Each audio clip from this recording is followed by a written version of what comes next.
नमस्कार साथियों, कैसे आप सभी। उम्मीद करते हैं आप सभी अच्छे होंगे। आज हम आपके लिए एक बहुत ही बड़ा अपडेट लेकर आए हैं। जी हाँ साथियों, अगर आप बेरोजगारी भत्ता लेना चाहते हैं, यानी कि आप साल के 4,000 रुपये या फिर 4,500 रुपये लेना चाहते हैं, इस नए भत्ते को गवर्नमेंट अब स्किल डेवलपमेंट जिसके पास कोर्स होगा उन्हीं को दिया जाएगा।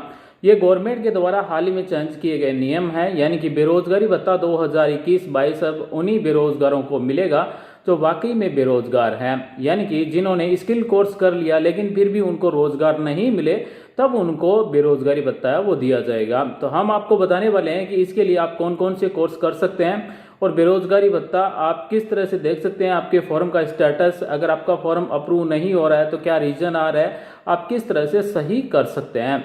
बेरोजगारी भत्ते से जुड़ी हुई नई अपडेट्स के बारे में जानने के लिए साथियों हमारे साथ शुरू से अंत तक बने रहिए। साथ ही अगर आप हमारे चैनल पर नए हैं तो प्लीज सब्सक्राइब कीजिए, बेल आइकन को दबाइए, ऑल नोटिफिकेशन सेलेक्ट कीजिए। साथ ही इस वीडियो को लाइक कर सपोर्ट कीजिए, अपने साथियों के साथ भी शेयर कीजिए।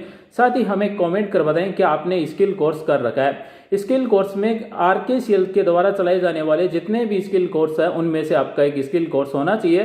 साथ में ही जब भी आपका स्किल कोर्स हो जाएगा तो उस स्किल कोर्स के अनुसार ही जो संबंधित गवर्नमेंट के डिपार्टमेंट है उनमें आपको 3 महीने की ट्रेनिंग भी दी जाएगी। तो हम पूरा डिटेल के साथ में आपको इस वीडियो में बताने वाले हैं, आप वीडियो को लास्ट तक देखिए।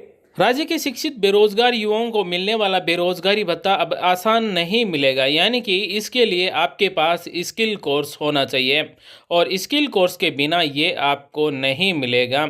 आपके पास स्किल कोर्स हो जाएगा लेकिन उसके बाद में भी अगर आपको कोई भी रोजगार नहीं मिलता है तब ये बेरोजगारी भत्ता मिलता है।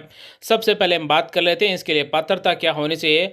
राजस्थान का मूल निवासी होना चाहिए जो भी फॉर्म भर रहा है प्रार्थी। साथ में ही प्रार्थी राजस्थान राज्य में स्थित विधि द्वारा स्थापित किसी भी विश्वविद्यालय द्वारा प्रदत्त स्नातक डिग्रीधारी होना चाहिए और राज्य से अन्य विश्वविद्यालय द्वारा स्थापित किसी भी विश्वविद्यालय द्वारा प्रदत्त डिग्रीधारी महिला का विवाह अगर राजस्थान के मूल निवासी से हुआ है तो वो पात्र होंगे। साथ ही प्रार्थी राजकीय या फिर निजी क्षेत्र में सेवारत नहीं हो और साथ में ही प्रार्थी के पास स्वयं का रोजगार भी नहीं हो, यानी कि बिल्कुल बेरोजगार होना चाहिए। आयु सीमा की हम बात करें तो भत्ता प्राप्त करने के लिए पात्रता हेतु न्यूनतम सीमा कुछ भी नहीं है, लेकिन अधिकतम सीमा सामान्य अभ्यर्थियों के लिए 30 वर्ष है। हालांकि यहां पर EWS को छूट मिल सकती है। अनुसूचित जाति, अनुसूचित जनजाति, महिलाओं, विशेष योग्यजन यानी कि निःशक्त जन आशार्थियों के लिए अधिकतम आयु 35 वर्ष दी गई है। यानी कि अगर आप सामान्य कैटेगरी से हैं तो आपके पास उम्र है वो 30 वर्ष है। अगर आप SC ST OBC महिला या फिर विशेष योग्यजन है तो आपकी उम्र 35 वर्ष तक है। प्रार्थी आवेदन की तिथि से पूर्व स्थानीय रोजगार कार्यालय में ऑनलाइन पंजीयन होना आवश्यक है। बेरोजगारी भत्ता अधिकतम आपको 2 वर्ष तक मिलता है, या फिर अगर आप स्वयं का रोजगार पा लेते हैं या फिर निजी क्षेत्र में रोजगार मिल जाता है तब से आपका बेरोजगारी भत्ता वो बंद हो जाता है। ये पात्रता अगर आपके पास है तो बेरोजगारी भत्ते के लिए आप अप्लाई कर सकते हैं। अब हम आपको बताने वाले हैं इस बेरोजगारी भत्ता लेने के लिए आपके पास कौन कौन से डॉक्यूमेंट्स होने चाहिए। साथियों, आपके आधार कार्ड में आपके मोबाइल नंबर जुड़े हुए होने चाहिए। सबसे इम्पोर्टेंट है OTP आएगा और OTP के माध्यम से यहाँ से वेरीफाई होएगा। यहाँ से अगर आप सेल्फ डिक्लेरेशन PDF में डाउनलोड करना चाहें तो डाउनलोड कर सकते हैं। इनकम सर्टिफिकेट आई डाउनलोड करना चाहें तो कर सकते हैं। यानी कि ऑफलाइन वाले जितने भी फॉर्म हैं, इनकम आई के, सेल्फ डिक्लेरेशन, अनेक्जर फर्स्ट, ये सारे यहाँ से डाउनलोड कर सकते हैं। यहाँ पर एक अलग ऑप्शन दिया गया है click on for open school, यानी कि 10वीं अगर आपने ओपन स्कूल से की है तो आपको यहाँ पर क्लिक करना होगा। और अब यहाँ पर आपको फॉर्म भरते समय 10 डॉक्यूमेंट अपलोड करना होगा, यानी कि आपके पास मूल निवास प्रमाण पत्र बना हुआ होना चाहिए। साथ में ग्रेजुएशन की फाइनल की डिग्री ओरिजिनल स्कैन की हुई यहाँ से अपलोड होगी। उसके बाद में 10वीं की ओरिजिनल मार्कशीट स्कैन होकर यहाँ से अपलोड होगी। यहाँ पर यूनिक नंबर यानी कि डॉक्यूमेंट के नंबर यहाँ पर टाइप करना है, न कि रोल नंबर। और हाँ दोस्तों, ये इंपॉर्टेंट है, एनेक्जर फर्स्ट, इनकम आई, इनकम वेरिफिकेशन फॉर्मेट के और सेल्फ डिक्लेरेशन, यानी कि ये 4 पेज आपको ऑफलाइन वाले डाउनलोड करने हैं। उसके बाद में आपको पेन से भरना है और नोटरी के माध्यम से अटेस्टेड करवाना है। उसके बाद में यहाँ पर आपको अपलोड करना है। तो अनेक्जर फर्स्ट में यहाँ पर यूनिक डॉक्यूमेंट नंबर में अनेक्जर फर्स्ट लिख देंगे। उसके बाद में बैंक पासबुक होनी चाहिए आपके पास। SBI का एक बचत खाता होना चाहिए, सिंगल न कि जॉइंट।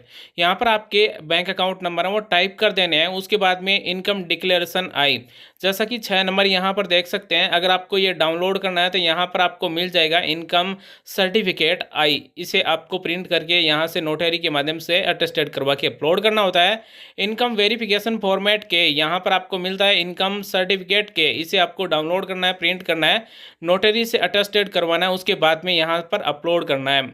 याद रहे ये सारे डॉक्यूमेंट पीडीएफ में ही अपलोड होंगे, न कि जेपीजी में। उसके बाद में 10 नंबर डॉक्यूमेंट यहाँ पर आपको मिल जाएगा self declaration signed by applicant regarding the eligible point number 5 and ineligibility point number 6 in the scheme. ये आपको यहाँ से अगर प्रिंट करना है तो कर सकते हैं डाउनलोड करके।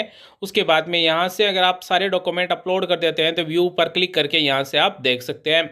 साथियों मैं आपको बता दें, अगर आप सही डॉक्यूमेंट अपलोड करते हैं तो आपके पास कोई भी ऑब्जेक्शन नहीं आता है और आपका फॉर्म वेरीफाई होकर भी अप्रूव हो जाता है। यहाँ पर आप सभी देख सकते हैं ये किस तरह से डॉक्यूमेंटों को अपलोड किया गया है ताकि इनका फॉर्म है वो बिना ऑब्जेक्शन के सबमिट हो गया और अप्रूव भी हो गया। यहाँ पर हम आपको बता दें कि आपका फॉर्म जैसे ही वेरीफाई हो जाता है तो उसके बाद में लगभग 1 साल बाद में अप्रूव आपका फॉर्म होता है, न कि तुरंत होता है। अब बात करते हैं कि ये पैसे कब तक आते हैं।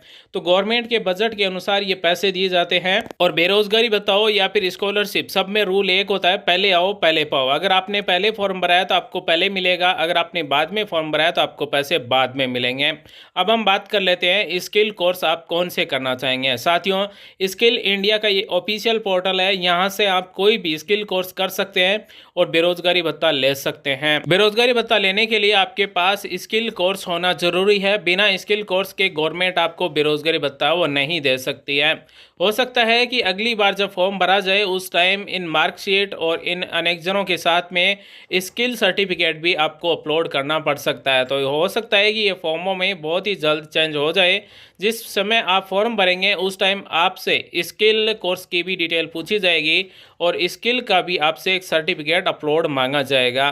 तो अगर आपने अब तक कोई भी स्किल कोर्स नहीं किया है, अगर आप बेरोजगारी भत्ता लेना चाहते हैं तो अपने नज़दीकी जो भी स्किल सेंटर है उस पर जाकर आप स्किल कोर्स कर सकते हैं। वहीं अगर आप RKCL के माध्यम से भी कोई भी स्किल कोर्स करना चाहते हैं तो वो भी एक स्किल कोर्स होता है। जिस तरह से मान लीजिए अगर आपने RSCIT कंप्लीट कर लिया या फिर CCC कर लिया तो वो भी एक स्किल कोर्स है, उसमें भी आप एलिजिबल हो जाते हैं। अगर आपने RSCIT कर रखा है बेरोजगारी भत्ते के लिए, अगर आप अप्लाई करते हैं तो पात्र हो जाते हैं। याद रहे आप बेरोजगार होना चाहिए, स्वयं का कोई भी रोजगार नहीं होना चाहिए, निजी क्षेत्र में भी आपके पास नौकरी नहीं होनी चाहिए और यहाँ तक कि आप किसी भी छात्रवृत्ति किसी भी योजना में लाभ नहीं लेना चाहिए, यानी कि आपके पास जॉब कार्ड तक भी नहीं होना चाहिए, तभी आपको ये लाभ मिलता है। अब हम आपको दिखाने वाले हैं आपके फॉर्म का स्टेटस कैसे देख सकते हैं, यानी कि पूरे गांव में जितने भी फॉर्म भरे हैं उन सब का स्टेटस आप कैसे देख सकते हैं। जन सूचना पोर्टल ओपन कर लेना है, स्कीम आपको यहाँ पर मिल जाएगी। आपको बता दें कि अगर आप SSO ID के माध्यम से चेक करेंगे तो नहीं दिखाएगा। यहाँ पर आपको मिलेगा employment allowance application status area wise. जैसे ही आप इस पर क्लिक करेंगे तो इस तरह से आपके सामने पेज ओपन हो जाएगा। यहाँ पर आपको शहरी या फिर ग्रामीण है वो सिलेक्ट कर लेना है, उसके बाद में जिला सेलेक्ट कर लेना है, उसके बाद में आपका जो भी पंचायत समिति है वो पंचायत समिति सेलेक्ट करेंगे और उसके बाद में ग्राम पंचायत सेलेक्ट करेंगे। जैसे ही साथियों यहाँ पर ये आप 4 ऑप्शन सेलेक्ट कर लेते हैं, उसके बाद में आपको खोजे पर क्लिक कर देना है। जैसे ही खोजे पर क्लिक करेंगे तो इस तरह से आपके सामने इस पूरी पंचायत में जितने भी गांव हैं उन सब की डिटेल इस तरह से आ जाएगी और आप यहाँ पर देख सकते हैं कि इस ग्राम पंचायत में कितने लोगों ने बेरोजगारी भत्ते के लिए फॉर्म अप्लाई किया है और किन किन का फॉर्म अप्रूव हो गया है, वेरीफाई हो गया और किन का बेरोजगारी भत्ता वो स्टॉप हो गया है। चलिए हम एग्जाम्पल के रूप में यहाँ पर हम दिखाने वाले हैं एक अभ्यर्थी का बेरोजगारी भत्ता वो स्टॉप हो गया, तो स्टॉप होने का रीज़न यहाँ पर क्या दिया गया है वो हम आपको दिखाने वाले हैं। जैसा कि आप सभी यहाँ पर देख सकते हैं स्टॉप हो गया, अधिक जानकारी यानी कि गेट मोर पर हम क्लिक करेंगे तो इस तरह से इस बेरोजगारी भत्ता जिसका भी है, जिसने भी फॉर्म भरा है उसकी सारी डिटेल यहाँ पर आ जाएगी। स्टॉप होने का कारण क्या बताया, देखिए रोजगार सेवा निदेशालय जयपुर से प्राप्त सूची के अनुसार आपने MSSY योजना के साथ साथ लेबर डिपार्टमेंट की योजना का लाभ भी लिया है, यानी कि अगर आप किसी भी योजना में लाभ लेते हैं तभी भी आपका बेरोजगारी भत्ता वो स्टॉप हो जाता है। उम्मीद करते हैं साथियों हमारे द्वारा दी गई जानकारी आपको अच्छी लगी होगी, आपके समझ में फिर भी सवाल चाहता आप में कमेंट कर सकते हैं, हमारी तरफ से रिप्लाई किया जाएगा। वीडियो देखने धन्यवाद साथियों, थैंक्स फॉर वॉचिंग। आपका दिन शुभ हो। जय हिंद, वंदे मातरम।